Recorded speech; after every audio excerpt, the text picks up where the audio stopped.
Bir de bir yaramız daha var. Biz terörle anılmak istemiyoruz.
Sağ tarafım Van, dümdüz gidersem Gürpınar, Gevaş, Abalıkayak tesisleri ve Bitlis. Herkese selamlar arkadaşlar. Hakkari Yüksekova'dan Van, Gürpınar ilçesine doğru ilerliyorum ben. Geldim, tam Van yol ayrımı kavşağındayım. Arkadaşım beklediği için bir arkadaşımın köyüne misafir olacağım bu videoda. Hatta tanıyorsunuz, beni çok eskiden bu yana takip eden arkadaşlar tanıyacaksınız onu. Gidince göstereceğim size. Gürpınar'a doğru gidiyorum şimdi. Otostop çekmedim bilerek, arkadaşım beklediği için servisle geldim. 100 TL'ye Yüksekova Van arası yolculuk yapabiliyorsunuz. Ama dikkat edin, Hakkari Van arası yolda 32'li viraj var arkadaşlar. Eğer mideniz tutuyorsa geçmiş olsun. Önlerden yer bulmaya çalışın. Çünkü yol gerçekten çok fena bir yol. Şimdi ben arkadaşımın kaldığı köye doğru gideceğim. O şu an işte. Herhalde bir 15-20 dakikalık bir yolum kaldı. Çok fazla kalmadı. Bir de ben daha önce gördüm. Bu yol üzerinde Hoşap Kalesi var arkadaşlar. Kalenin anahtarı jandarmada. Girişinize hemen izin verilmiyor kolay kolay ama kaleyi mutlaka dışarıdan görün. Yani ülkemizin içinde kayaların üstünde sağlam kalmış en güzel yapı olabilir o kale. Ben daha önce gidip gördüğüm için şu an uğramadım oraya, gitmedim ama bu yolu kullanacaklar varsa mutlaka Hoşap Kalesi'nin önünde dursun.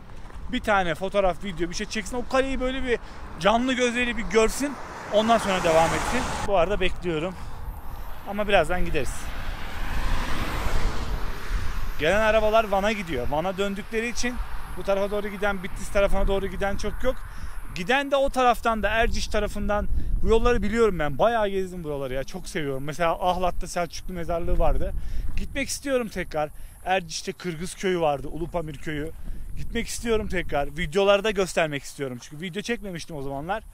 Gidersem izleyeceğiz zaten. İnşallah bir araba gelirse 5-10 dakika içinde zaten mahallede olacağım. Değirmendüzü mahallesiydi herhalde. Evet, oydu. Sağ ol. Çok teşekkür ederim. Gürpınar merkez kavşağına kadar geldim. Para da almadılar ya. Ama az daha ileri gitmem lazım. Dayı itfaiye doğru gidiyor. Ne haber? Ne var ne yok? İyi, sen nasılsın? İyi. Hoş bulduk. Memleketine geldim. Kalabilir. Alalım. Ha, gerçi vereceğiz arabayı. Beni buraya şortla getirdi ya. Ben dedim şortla gelmeyeyim diye. Hiçbir şey olmaz. Uğur. Memnun oldum. Ben de. Hoş bulduk. Nasılsınız? Sağ olun. Allah razı olsun. Anne. Hakan buradan geç. Evet. Konuşmuştuk biz. Evet. Görüntülü görüşmüş. Burada gibi. Bu bölge, Hakan anlasın, Değirmendüzü.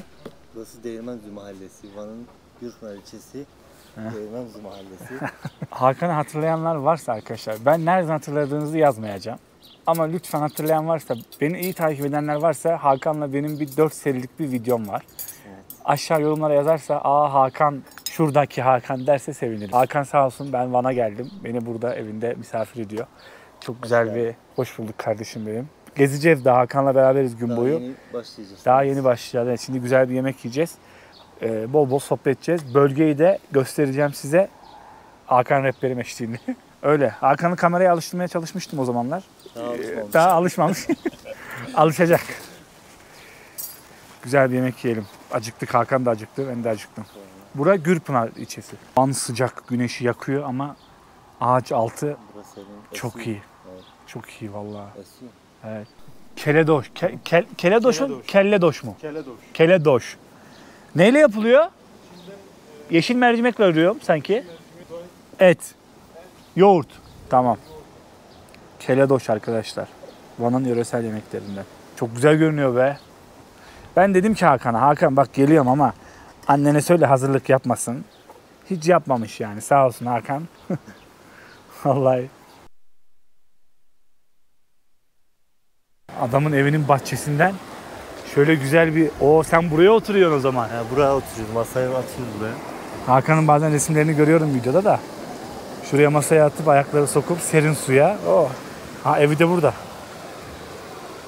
Güzel. Şimdi köyü değil, değil, mahalleyi gezmeye çıktık. Gezelim, mahalleyi gezelim. Köy gibi ama mahalle Köy olmuş gibi, ama. evet. Abi görüşürüz. Görüşürüz. Bu arada demin yediğim keledoşun içindeki yoğurt değil, Evet. çökelekmiş. Çökelek. Güncel bir bilgi, bilginiz olsun. Sesi alıyor musunuz bilmiyorum ama bir düğün var arkadaşlar. Abi 3-4 saattir müzik söylüyor. Ve bu düğün 3 gün sürecekmiş.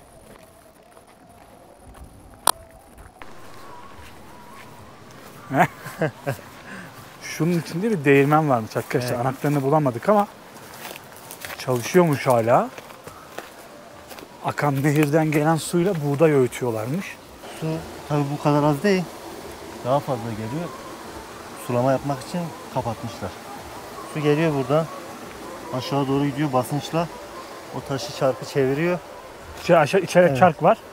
Onu çeviriyor. Buğday un oluyor. Sadece köyde çalışan değirmen bu Tek mu? değirmen bu. Normalde burası Çılaş. Kürtçe 40 değirmen. Köyü. Evet, 40 Değirmen Köyü, Değirmendüzü mahallesi geçiyor. İşte tek tarihi şey bu sağlam. Kalan. Şey var, mekanizma duruyordur herhalde. Sağlam. Bakayım, yok sağlam değil. Yok değil. Sağlam değil.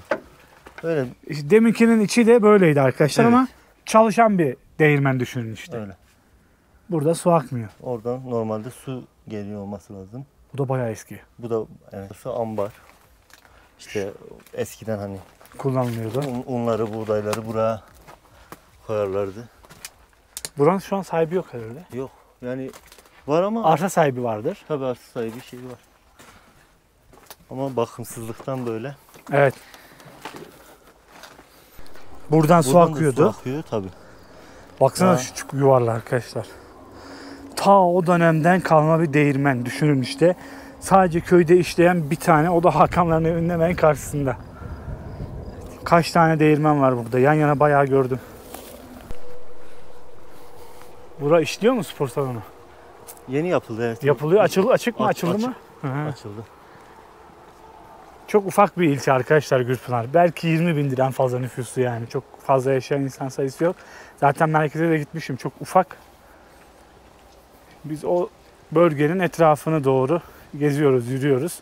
Gürpınar'ın neydi mahalle adı? Değirmendüzü Mahallesi. Gürpınar'ın Değirmendüzü mahallesindeyiz bu arada. Ama aslında köy zamanla mahalle adını almış işte. Evet. Bence öyledir. Benim şahsi fikrim bilmiyorum. Öyle. Öyle mi? Tam da öyle. Ama köy gibi zaten. Evet. Ben Samsunluyum. Ha Samsun'dan Aha. gelmişsin. Gezmeye geldim. Hoş geldin. Hoş bulduk. Sefa getirdi. Buyurun. Sağ O olun. zaman ben sizi şey yapmayayım. O zaman değirmenleri de anlatayım. Gezdik, anlattık. Anlatıyoruz, evet. Siz de bahsedin biraz. Tarihleri var mı? Daha iyi Ya bilirsin şimdi abi şöyle sen. tarihini ben kendim net bilmiyorum. Yani Kaç tane ama değirmen var peki? Urartu döneminde kalma olduğunu biliyoruz. Urart döneminde. Urartu Daha döneminde. eskiymiş. Daha çok da tabii. Zaten çok da eski. Ermeniler de kullanmıştır işte. Şimdi Urartulardan kalma. Neden Urartulardan kalma? Şimdi bizim burada birazdan eğer gösterirlerse, sana Hakan gösterse aşağıda Şamran arkımız var. Şamran arkı Urartu kralının kızı için yapılan bir Şamran arkıdır. Ki o bunlarla beslenmiş, bu suyla beslenmiş. O eğer Urartulardan kalmazsa bu da Urartulardan. Evet tabii. Tarihi yani Urartulara dayanıyor ama nedir? Tabii şöyle söyleyeyim 1900'lerin başında veya 1800-1700'ler civarında Osmanlı döneminde Ermeniler de bizim vatandaşımızdı. Vatandaş olduğu için Ermeniler de kullanmış. Ama aslında bakarsan gerçek tarihine bakarsan bu Ermenilere ait değil. Bunun tarihi Urartulara, Çok daha eski. aittir ama tabii yıkıldı gitti. Sahip çıkmadığımız için yıkıldı gitti. Eğer biz sahip çıkmış olsaydık değirmenciler olarak, yani nasıl değirmen sahipleri olarak bana su verilmezdi içme suyuna. Çünkü bu Urartulardan kalma. İçme suyunu devlet istediği yerden tedarik edip vatandaşına getirmek zorundadır. Ama tabii değirmen sahipleri sahip çıkmayınca devlet de tuttu, aldı suyumuzu götürdü yıkıldı gitti. Eskiden bunlar 40 tane fabrikaydı burada. Burada. 40 Şimdi tane bir fabrika. tanesi işliyormuş. Eskiden 40 tane fabrikaydı. Her bir değirmen yaklaşık şöyle söyleyeyim, o zaman mesela her ailede 10-15 kişi nüfus vardı. Her bir değirmen 2 tane aileyi, 3 tane aileyi geçindiriyordu. Baktığın zaman nereden bakarsan 30-40 tane nüfusa hitap ediyordu. O da pek yani 12 mevsim değil. Sadece çalıştığı dönem işte Ağustos, Eylül, Ekim o dönemler çalışıyordu. Başka çalışmıyordu değirmenler. Aleykümselam abi. Yani ama o 3 aylık dönemde bir yıllık vatandaşın ihtiyacını gideriyordu. Vay. Abi sağ ol. Ağzına sağlık Öyle vallahi. ki, ama tabii şimdi yok. Şimdi biz de bulamıyoruz. Kayboldu gitti. Bir tane gördük çalışıyor aşağıda. Bir tane gördünüz, o da nasıl olmuş? Sağ ol abi. Selamet. Sağ ol, sağ ol.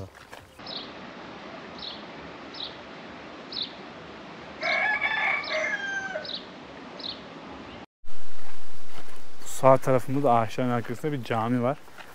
Dışı tabi restore görmüş ama çok eski, bayağı eski bir cami. Yukarıdaki zaten şu tahtalardan anlaşılıyor. Biz şimdi şöyle köyün aralarına doğru daldık. Şu solda kanal akıyor. Bakın. Bu bölgeye gelirken her yerde haritada alabalık restoran, alabalık çiftliği falan gördüm arkadaşlar. Burada alabalık çiftlikleri çok meşhurmuş. Mesela burası bir alabalık çiftliği. Bakın şurada. Balıklar zaten geziyor. Beslemede kesinlikle içki içmek yasaktır. Balıklar lezzetli Hakan. Evet, lezzetliymiş. Her yerde lezzet görüyorum alabalık restoranı. Şöyle. Gürpınar'da 3 tane alabalık çiftliği var. Daha yukarıda mı? Çatak'ta da, orada da çok var. Aha. Gideriz oraya. Orada Yo, fark etmez. tadına da bakarız. Balıklar geziyor aşağıda. Evet. Sen doğma büyüme buralı mısın Hakan? Evet. Hep burada mı büyüdün? Burada büyüdüm. Bizim yemek yediğimiz yerin arkasındaki 2 kayısı ağacını abinle sen dikmişsin çocukken. Evet. O Hem de çekirdek. çekirdeğini Çekirdek dikmişsiniz. Kocaman olmuş. Evet. Bizle beraber büyüdü. Vallahi bak ömür nasıl geçiyor ağaçtan anla işte. Ya 30 sene dile kolay. Vallahi. Size camiyi göstereceğim şimdi. Demin dedim ya. Gerçekten çok eski. Bak kapılara bak. Dışı restore edilmiş ama. Duvarların kalınlığından belli. Evet, evet. Baksanıza Burada... cami. Baksanıza üstüne bakın anlarsınız zaten. Adını biliyor musun? Değirmenci Camii. Yüksek ihtimal mahallenin bir adı olabilir. Çok eski ya.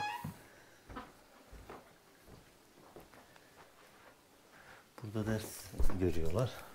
Ders görülüyor mu? Burada ders Ders kısmı evet. bura. İşte Arapça olsun, şey olsun. Burada da namaz kılınıyor. Gel. Bu şekilde. Çok eskiymiş. Evet. Allah kabul etsin. Köyün eski evlerinden bak şu karşımızdaki. Tabii şu an oturan eden yok. Çok eski o dönemlerden kalma. Dubleks 2 katlı bir ev. Taştan yapılmış. Kerpiç taş karışımı. Burada 20 sene falan oldu. 20 sene önce oturan vardı. 20 senedir yok ama. Yok. Yani bildiğim 20 yıl olmuştur herhalde ya.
Bakın burada da aynı Bak bu şekilde. ota değme ısırgan. Isırgan yakar. Akar vallahi. Daha geldik. Vallahi daha geldik. Burada çay var. Çayda çıra var. Şu köprünün altından mı akıyor? Evet. Buradaki çay da normalde çok daha gür akıyormuş ama tabii iklimden, mevsimden azalmış, kurumuş, kurumaya doğru gidiyor. Akıyor, hala su var ama sabit kalıyor gibi. Çok az bir yerden akıyor, baksana. Evet. Burada Hakan diyor ki çok altın aradılar diyor. Aramaya devam ediyorlar. Hala devam ediyorlar. Vallahi.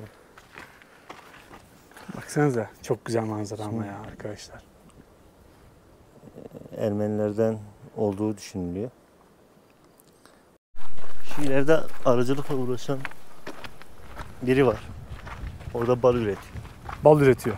Evet. Meşhur mu bal burada? Bu köyde, yoksa sadece bir iki kişi mi? Yok, bir iki kişi yapıyor. Çok meşhur değil.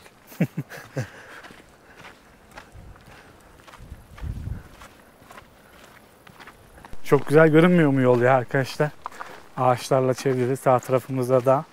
Zaten drone görüntülerini de koydum biraz. Çok rüzgar var, çok uçuramadım ama görmüşsünüzdür. Köy yukarıdan da güzel. Bir taraf yeşil, bir taraf kuraklık. Dağlar çok güzel. Sağdaki mi?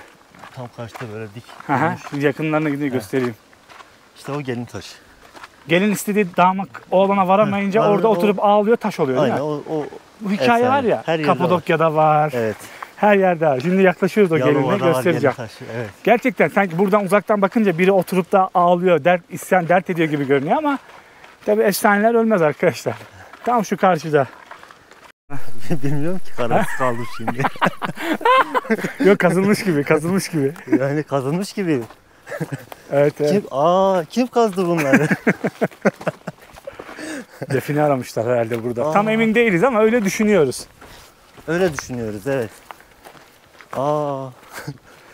Oğlum öyle düşünmeyelim bence. Harbiden kazmışlar yani. Kim kazdı bunları?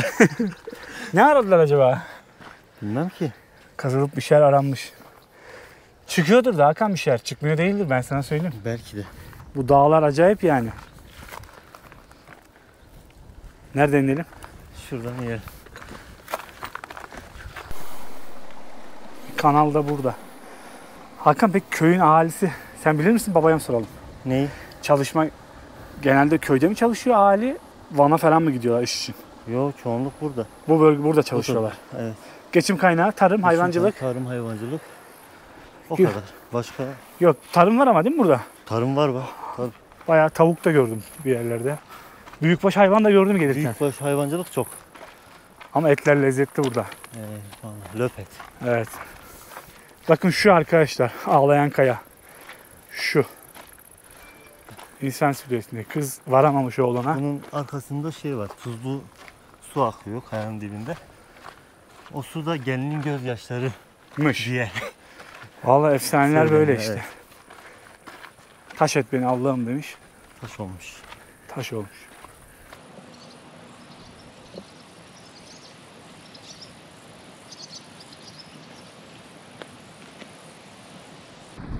Şey var değil mi? İlkokul, ortaokul var. Var. Lise de var. Lise merkezde. Lise merkezde. Mahallede ortaokul var, ilkokul var. Lise merkezdeymiş. Ama ilkokul, ortaokul Değirmendüzü mahallesinde varmış. Bu gezdiğimiz yerleşkede yani. Bizim mahallede yok şeyde. Aşağı Kaymaz. Burası şu an Aşağı Kaymaz mahallesi. Aşağı Kaymaz. Evet. Yan tarafı bizim mahalle Değirmendüzü mahallesi. Hangisinde var okul? Okul Aşağı Kaymaz'da var. Yakın olduğu için. Ha, çok yakın ama yürüme geldik 5-10 dakikada. Oranın da sayılır ya. Evet. Bak, bir çok eski ev daha.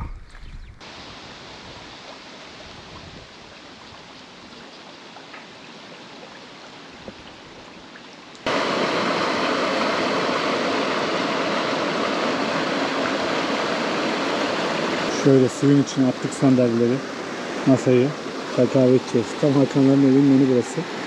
Şuradan da güzel bir su akıyor zaten. Valla çok iyiymiş ya, su serin serin iyi gitti valla. Çok güzelmiş burası ya. Ev de şurası arkadaşlar ha. Aha, şurası ev yani. Güzelmiş köy, evin güzelmiş vallahi. Evet, Benim köy diyesim geliyor buraya. Köy gibi çünkü ya, mahalle diyesim köyümüz gelmiyor. Güzel, evet. Valla. Bura başka bir dünya ya. Serin, güzel oluyor böyle. Burada insan Yazın- yazın muazzam. Çok güzel. Kışın biraz zorluyor ama Yazın. O kışın da tadını çok soğuk çıkarıyoruz. olur. Çok soğuk. Çok soğuk. İnşallah birazdan çayımızı kahvemizi içelim. Amcamızı göreceğiz. Evet. Sohbet edeceğiz biraz. Tanıştıracağım sizi. Reçel mi yapacaksınız? Komposto Komposto. Evet. İçecek. içecek. Azerbaycan'da çok içerler. Öyle mi? Vallahi. Evet. Zaten benim bir tarafım Yörük. He. Evet, annem Mersinli. Mersinli. Tabii. Anne. Evet, alabilir miyim? Abimiz Hakan'ın amcası. Hemen yanında oturuyor zaten. Demin evi göstermiştim. Evet. Hoş geldiniz. Hoş bulduk abi. Siz nereden geliyorsunuz? Ben Samsun'dan geliyorum abi. Öyle mi? Çok uzağız buraya. Size gezgin mi diyorlar? Ne diyorlar? Ya öyle de diyorlar. Boş gezen de diyorlar. Her şey diyorlar. Vallahi çok güzel bir şey. Boş gezmiyorsunuz. Siz Tanıyoruz, tanıtıyoruz. tanıtıyorsunuz. Güzel. Evet. Çevre ediniyorsunuz. Dünyayı görüyorsunuz. Dünyayı insanlara gösteriyorsunuz. Sizin sayenizde ben Kafkas Dağları'nı gördüm. Hakan'la olan videoları mı? Herhalde. Senin Mer- yeğenin ne yaptı bize biliyor musun? Anlattı mı bilmiyorum ama. Kim? Yeğenin Hakan. Ne yaptı abicim? Biz daha yürüyüşe başlayalı 10 dakika olmuş. Evet. 0,5 litre su var elimizde sadece. Evet. Bize otlu peyniri yedirdi, Van'dan taşımış. Aman Allah'ım. Biz susuz kaldık. Tuzlu peynir. Tuzlu peynirle bir tane salatalık vardı, onu kırıp onun suyuyla beslendik. Daha çok susadık. Daha çok susadık. Senin yaptığını Çorumlu bile yapmış. Aa, Çorumlular geliyor şimdi. Sorunlar linç eder. Benim Çorumlu çok değer verdiğim Erkan isminde bir arkadaşım var. Sizin vesilenizle ona da sevgi ve saygılarımı sunuyorum. İzler inşallah. İnşallah. Yo, arayacağım, izleteceğim. Tamam. Arayacağım, izleteceğim benim abi. Benim yurdumun dört bir tarafı çok güzel. Evet, gerçekten öyle. Evet, gerçekten. Hepimiz 1000 yıldır beraberiz. Mutluyuz, huzurluyuz. Onu dal düşmesin diye mi yapıyorsun? Ağırlık çökmüş. Hı hı. Dalın kırılma ihtimali var. Ve yüksek bir ihtimal. O ihtimali azaltıyoruz. Destek veriyor. Destek veriyoruz. Aynen. Evet. Aslında ot biçiyordum. Benim İçişleri Bakanı biraz disiplinli, biraz sert. Geldi bana, Yani İçişleri Bakanı. evet geldi bana emir verdi. Dedi sen bunları yapman lazım. Malum emir demiri keser. Geldim ve yaptım. Kolay gelsin. Teşekkür ederim. Çayımız var, bir çay içelim mi? İçelim, beraber içelim. Bir çay içelim buyur. Sen de iç. Tabii tabii. Tamam. Semaverde mi? Evet, semaverde. Aa, güzel. Evet. Nasılsın? El salla. Aha. Gel buyurun, geçin oturun. Sağ ol abi. Gelin geçin oturun. Abi peki zor mu köyde yaşam? Sana desem ki sana Van'da ev veriyorum. Van'da mı yaşarsın, burada devam mı edersin? Ben o tecrübeyi yaşamış bir insan olarak ben Van'ı tercih etmem. Köy hayatı başkadır tabii ki. Antalya? O ayrı. O ayrı. Şimdi sen en zayıf yerden vurdun. Şimdi şehir hayatı zor bir hayat. Orada çocuklar en aşağıda başlayacağız. Çocuklar toprağa temas etmiyor. Hep betonu içindedir. Mutlu değiller. Mutlu olduklarını sanıyorlar ama samimi söylüyorum, buraya gelsinler, buranın havasını solusunlar. Ağaçtaki böceği görsünler. Efendime söyleyeyim, ağacın dalındaki yaprağı koparıp yesinler. O zaman gerçek hayatı anlayacaklar. Ama orada neymiş efendim, o AVM senin, bu AVM bana, yok efendim şurası güzel, burası güzel. Hayır. Hiçbir şey doğal yaşam gibi değil. Çocuklar 7-24 beton ortamındadırlar. Akşam saat oluyor. Bu özellikle oynama çağında yaşındaki olan çocuklar için söylüyorum. 10 yaşlarına kadar söyleyebilirim. Vallahi hatta 11-12 yaşına kadar. Çocuk toprağa basmadığı için bir elektrik dolmuş çocuğa, akşam evde durmuyor. Duvarlara tırmanıyor. Annesi ne yapıyor? Terlik fırlatıyor buna. Babası ne yapıyor? Buna kızıyor. Çocuğu yadırgamıyorum. Çocuğun toprağa basması lazım. O akımı toprağa vermesi lazım. Biraz enerji boşaltması lazım diye düşünüyorum. Bu benim şahsi düşüncem. Ama illaki şey hayatı diyen olursa, şehir hayatı diyen olursa ona da saygı duyuyorum.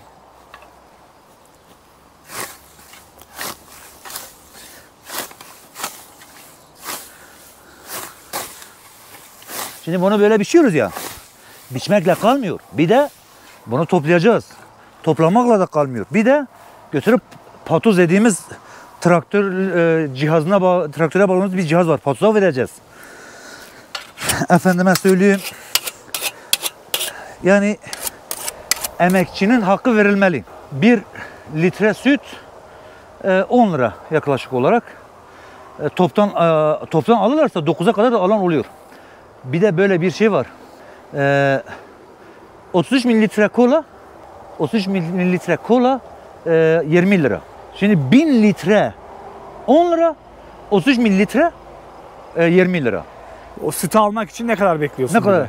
Ha, bir yıl emek veriyorum. Bir buzağı elde edebilmek için bir yıl ben o hayvana emek veriyorum. O hayvana bir çocuk gibi davranıyorum, nazlı davranıyorum. Efendim üzmemeye çalışıyorum. Onun konforu, rahatı için her türlü imkanı sunuyorum. Bir yıl boyunca bir yavru bana verecek ve 5-6 ayda sütünü elden edeceğim. Ama o yaptığım masraf, o verdiğim emeğin onda birini karşılamıyor. 1 litre süt 1 10 lira. 33 mililitre kola 20 lira. Bu adalet midir? Ha. Özür dilerim. Hem de orada biçeceğim. Abi kolay gelsin. Biçeceğim. Teşekkür ederim. Gelin.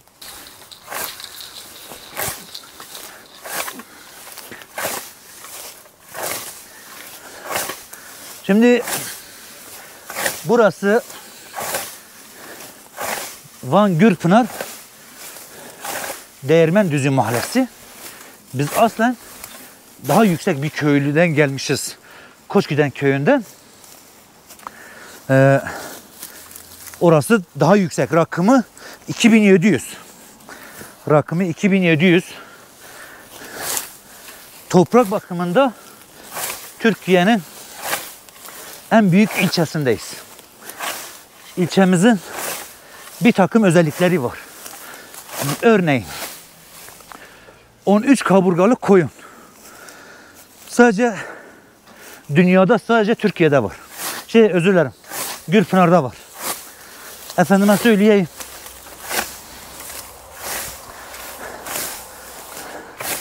Urartu, Sümerler birçok medeniyete uygarlığa ev sahipliği yapmış bir coğrafyadayız. Urartuların çok yapıları var, kaleleri var, değirmenleri var. Ama bir yandan da üzülüyorum. İstemeyerek bunları tanımak zorunda kalıyoruz.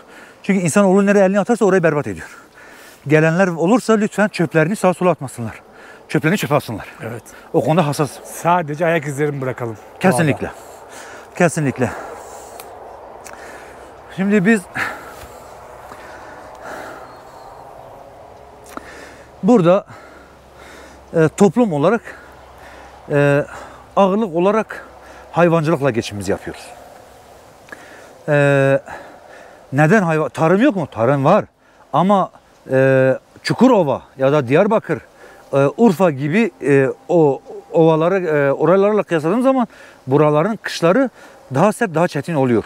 Ondan dolayı oradaki adam bir yılda 2 sefer verim elde ederken, hasat elde ederken biz burada bir sefer ancak yetiştiriyoruz. Çünkü yazımız kısa. Hava şartları zor. Kar çabuk yağıyor. Efendime söyleyeyim, yer çabuk kapanıyor yağışlardan dolayı. Ondan dolayı buraya en uygun şey hayvancılık. Hayvancılığın desteklenmesi lazım. İsmim Yılmaz Yiğit. Bu sözümü bir yere not edin. Bakın 3-5 sene sonra bizim berivan dediğimiz kesim kalmayacak. Berivan kimdir, nedir? Berivan, mesela ben şu an ot biçiyorum. Ben insan gücü, kaba kuvvetin gerektiği işi yapıyorum. Benim eşim evde ev işlerini yapıyor. Bir de koyun sağıyor. Berivan dediğimiz işte o koyun sağan kişidir. Kadın kendisi berivandır, koyun sağıyor ama kız çocuğuna öğretmiyor. Niye? Hayat şartları zordur. Neden? Çünkü hayvancılıkta istediği verimi elde edemiyor. Diyor ki ben bundan başka mesleğim yok, mecburi yapıyorum ama benim çocuğum bu işi yapmasın. Anlatabiliyor muyum?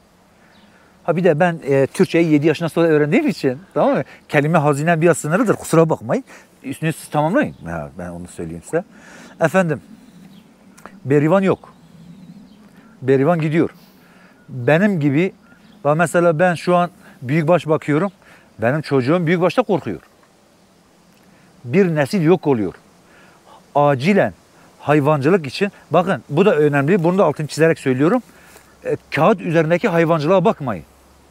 Mesela buradaki tarım müdürü ya da tarım personeli, bu işlerle kim ilgileniyorsa bilmiyorum, bir rakam yazıyor.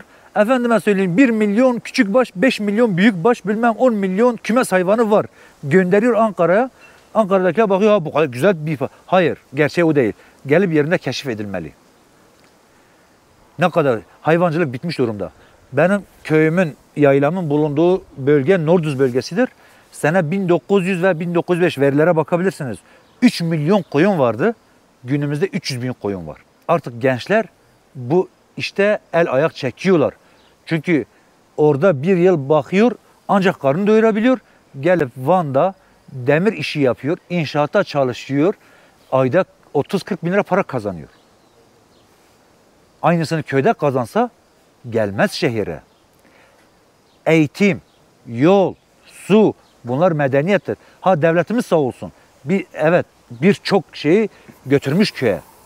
Ama gereken değeri hayvancılık yapanlara verilmiyor.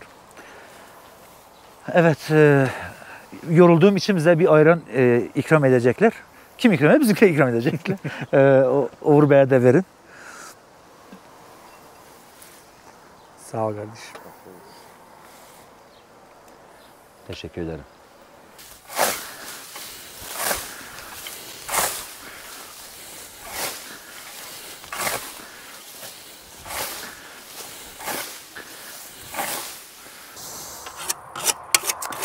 Şimdi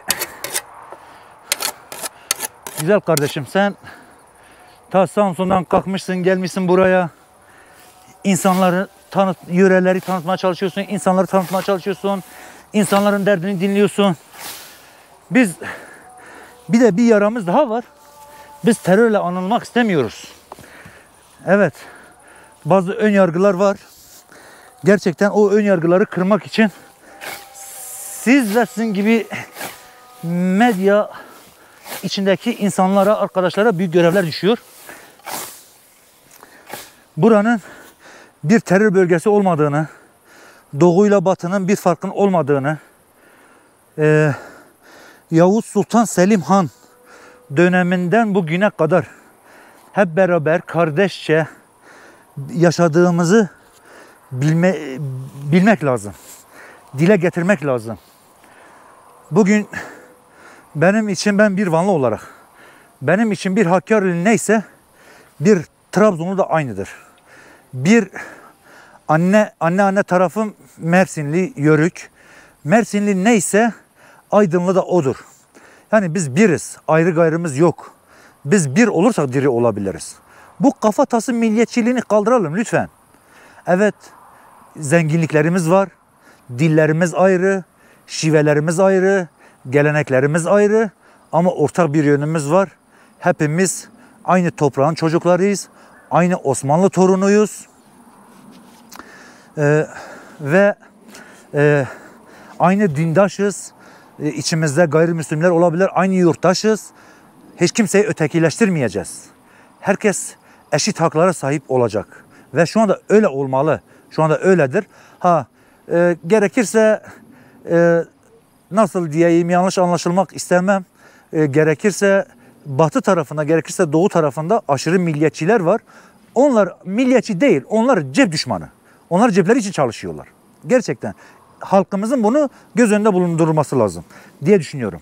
Yoksa arkadaşım ta Samsun'dan Uğur kardeşim gelmiş, başım gözüm üstüne gelmiş, bu gece misafirimdir. Ben de giderim Giresun'da misafir olurum ve oldum da. Giresun Görele'de değerli arkadaşlarım var. Onlara da sevgi ve selamlar. Aydın Nazilli'den, Uzunköprü, Edirne Uzunköprü. Yani Türkiye hepimiz biriz. Ayrı ayrı yerlerde arkadaşlarımız var, kaynaştığımız insanlar var. Oyunlara gelmememiz lazım. Birlik ve beraberlik olmamız lazım. Bu kafatas milliyetçiliğini kaldırmamız lazım. Zahmet edip buralara kadar gelmişsiniz. Size teşekkür ediyorum. Saygı ve sevgilerimi sunuyorum. Bir kusurumuz olmuşsa affola. Teşekkür ederim. Bu kadar. Hakan'ın amcasını duydunuz değil mi? Ne güzel konuştu, ne güzel anlattı. Ufak bir arızaya geldik Hakan'ın işiyle alakalı. Ufak bir şeye geldik de amcam bizi bırakmıyor. Çay içmediniz bari diyor, salatalık vereceğim size. Gitti bahçeye koşa koşa salatalık vermeye, kurban olduğum ya. Vallahi sağ olsun ya. Amca döktürdü vallahi. Amcanın dediği hiçbir şeyi kesmedim arkadaşlar. Kesmem saygısızlık olurdu. Ne söylediyse her şeyi teker teker koydum. Hocam zahmet etmeseydin ya. Vallahi zahmet etmeseydin abi. Abi çoktur o ya. Getir göster getir. Yok teşekkür Sağ ol, Allah razı olsun. Allah razı olsun. Sağ olasın. Çok sağ ol. Teşekkür ederim. Zahmet olduk. Kusura bakmayın. Estağfurullah, Sağ ol. canını yerim, sağ ol. Sağ olun. Sağ ol.